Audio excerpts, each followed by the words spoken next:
แพลงค์นักวิทยาศาสตร์ชาวเยอรมันศึกษาเกี่ยวกับคลื่นแม่เหล็กไฟฟ้าสรุปได้ว่าพลังงานของคลื่นแม่เหล็กไฟฟ้าแปรผันตรงกับความถี่ซึ่งสามารถเขียนสมการได้ดังนี้จากสมการจะพบว่าพลังงานจะขึ้นอยู่กับความถี่ถ้าความถี่มากพลังงานก็มีค่ามากการที่คลื่นแม่เหล็กไฟฟ้ามีความยาวคลื่นและความถี่แตกต่างกันและยังต่อเนื่องกันเป็นวงกว้างนักวิทยาศาสตร์จึงจัดเรียงลำดับความยาวคลื่นและความถี่ของคลื่นต่างๆไว้เรียกว่าสเปกตรัมของคลื่นแม่เหล็กไฟฟ้า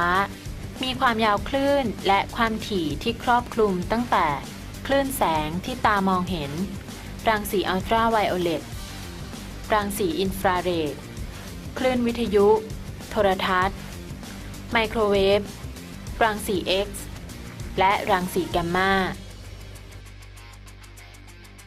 สมบัติของคลื่นแม่เหล็กไฟฟ้ามี6ประการคือ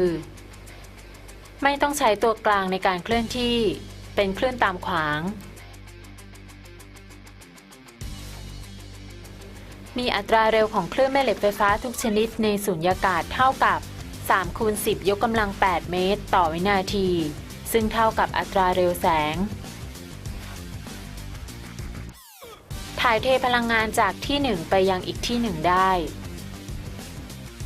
ถูกปลดปล่อยออกมาและถูกดูดกลืนได้โดยสสารไม่มีประจุไฟฟ้าและคลื่นสามารถแทรกสอดสะท้อน